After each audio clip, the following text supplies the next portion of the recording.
So let's talk about how to get good at sales fast. Now, if you've clicked in this video, you probably fall into one of the two categories of people. Either one, you're looking at exploring sales as a career or high ticket sales specifically, and you're actively researching getting into this space.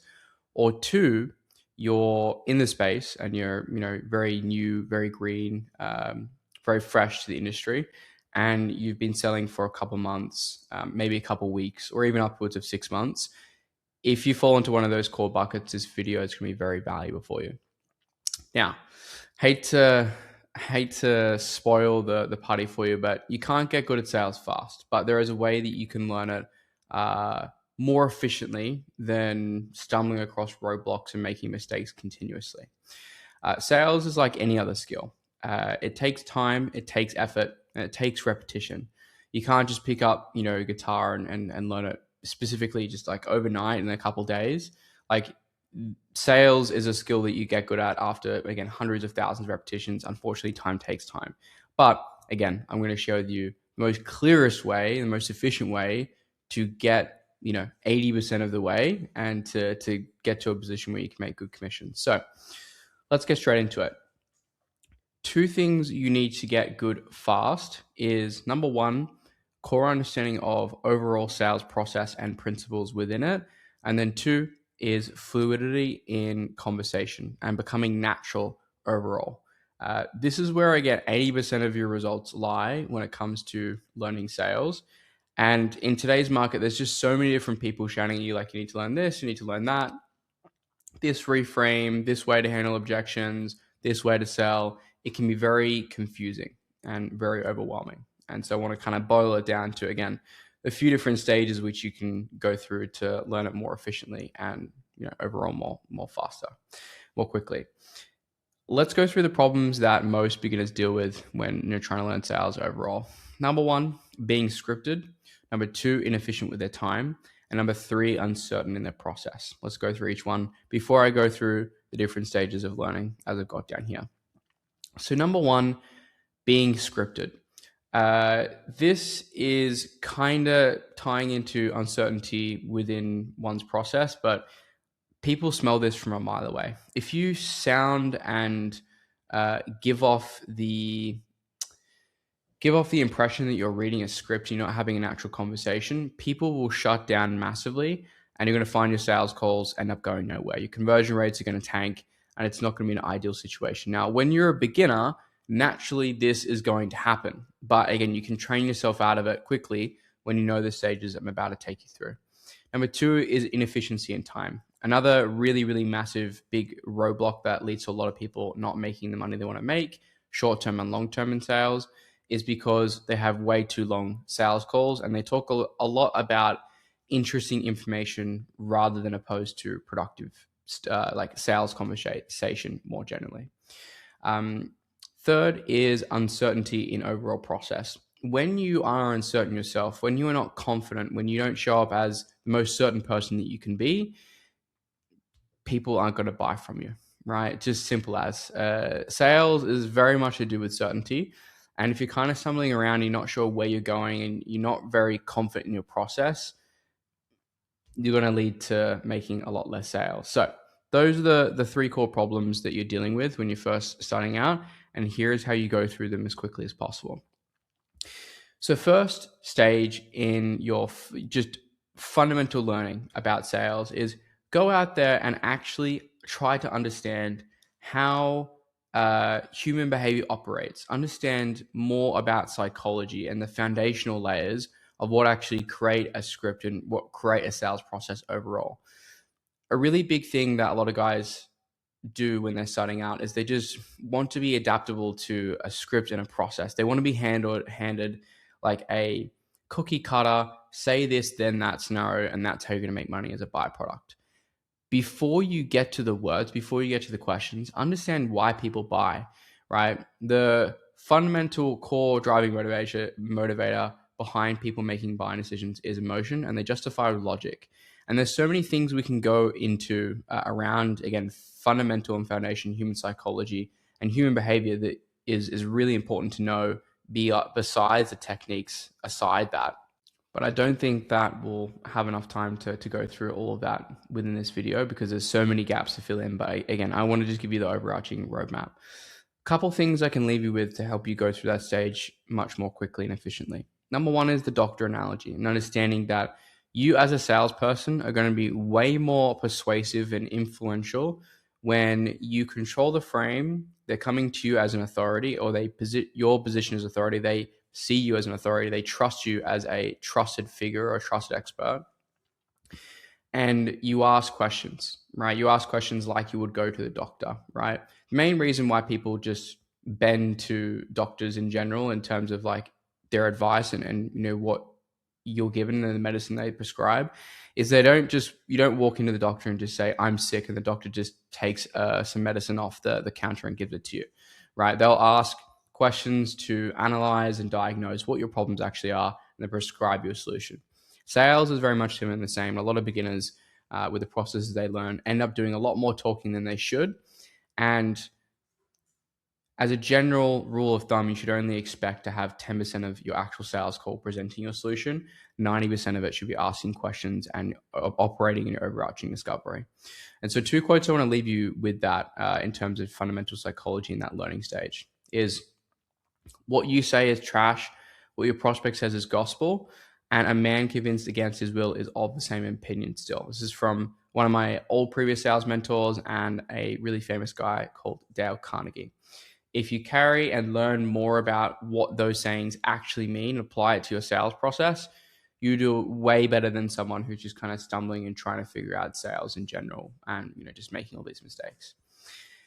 Second part, or the learning process and a bit of a roadmap to get learning sales efficiently, is what I like to call objective selling. Now, I learned this from one of my previous mentors who wasn't actually exclusively a sales mentor. I was actually just doing sales for him as a sales rep in his company. And this is when sales really started to click for me, so really pay attention to this. Objective selling is understanding that every sales process has a set amount of phases and objectives within it. No matter whether or not you're selling for this sales process or this sales process, or this company has a certain way of doing things and another sales trainer trying to teach you this thing or whatever else. Really, at the end of the day, a sale is still cut the same way, and you're probably going to be asking somewhat similar questions and having a similar process that you take one through. Sometimes it might change based off who you're learning from, but also, the company that you're working for, the sales process they have, the marketing they have in place, all these type of things. The main key thing that you want to achieve with objective selling is understanding and picking apart very methodically what parts of the sales process are necessary and what is fluff, what is productive, what is interesting, what actually moves the needle forward, and what actually helps you make more sales. Sales can be really confusing because a lot of people try to just learn it based off of a script that they've been given and learn that way as if it's going to be productive. The best way to go about things is to pick apart the sales process that you're learning, again, by phases and objectives, and understand what question you're using to achieve those objectives. Again, a lot of people overcomplicate this and try to make it more complicated than it is. That is really all it is. Sales is a process you can simply follow time and time and time again. You don't need to reinvent the wheel. Humans make buying decisions the same way, no matter which way that you cut it. And a lot of people get overwhelmed and confused by different sales processes and different ways of selling. And so all you need to do when you strip it back is, again, learn what you're trying to achieve with each sales process within the sales process, and you'll do really well. Just to give you an example of what exactly that I mean in case I've been unclear. In a part of my sales process, I have something that is called future pacing or desired state. It comes under many different names like dream, heaven, goal. There's a lot of different names for it, and it's all cut, a different way, but it's still the same thing. My main primary objectives in that phase is to find out what have they tried in the past / handle any limiting beliefs or concerns up front, become aware of what's prevented them from actually getting the help that they actually need to get and solve their solution. 2 is what do they actually want in a solution and what does that actually look like, so I can actually make sure that we are in alignment and fit for that. 3 is their goal, whether it be income, whether it be weight they want to lose, or whether or not they want to grow their business and what a faceted capacity. That's what we focus on there. And then the emotional and logical tangibles that they get when they get to that goal, as well as the gap between where they are now and where they want to be. So you can see how clearly I've articulated that. I know very well the objectives within my sales process. And so whatever sales process you are learning or that you are looking to learn, pick it apart in that way and understand very methodically, what am I putting where and when? And most importantly, on top of that, why? And you'll do really, really well. Moving on to the third stage is probing and clarifying questions. Once you understand fundamental human behavior and human psychology and the way that people make decisions, and you know your process, throughout about, like, again, where you're going, where you're leading things, all that type of stuff. Then on top of that, when you become more conversationally natural and more confident in your process and where you're going and where you're leading the prospect on the other side of the call, then you're going to be going into flexibility and versatility in your probing and clarifying questions. Probing and clarifying questions are the meat and guts of what actually make a sale happen, because you can say questions on a script, but without the actual further added context of the prospect situation, the pain, the problem, the dreams, the goals, their ambitions, the consequences of if they fail. If it's just simple, basic, bland questions, you're not going to get very effective sales results. Whereas your conversions will increase exponentially when you custom tailor the questions, personalize them, and contextualize them based off the answers that you're getting in your discovery. If you just ask a question that you would ask every sales prospect without, any preface, any context beforehand, it's not really going to go very well for you. Because again, the conversation is made for the general person, not the person that you're speaking to. And where you're going to get a lot of leverage is knowing when to go deeper or accept an answer and move forwards throughout the sales process in general. And so the way that you get around this is practicing probing and clarifying questions a lot, right? And making it as a part of your natural vocabulary, being like, what do you mean by that? Can you give me an example? Meaning, how so? In what way? These are just different little small micro questions to, again, expand on what a prospect means more deeply, because someone that wants to make more money, their goals and dreams and ambitions is totally different from a millionaire to someone who makes, 5K a month. And so, yeah, again, the better you get at that in the third level, the more sales you make and the more control you have over your calls. And then fourth and finally, that comes after these different phases, is objection handling. Now, a lot of you probably have seen in the industry in general of objection handling should come first. It's the thing you should prioritize. I personally think if you become good at the first three stages, a lot of the work that you do up front is going to negate a lot of the objections that you would actually cause, because objections are caused. They're not just naturally, surfacing, within your sales process in general.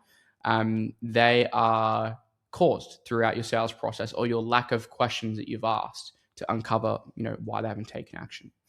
So in terms of objection handling, how do you get good at it fast, and what is the fastest way to efficiently learn that?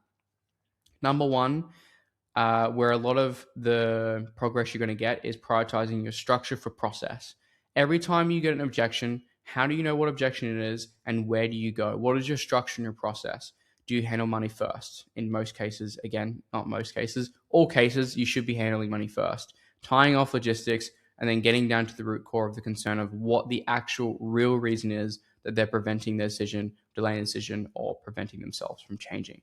Second thing is not running out of things to say.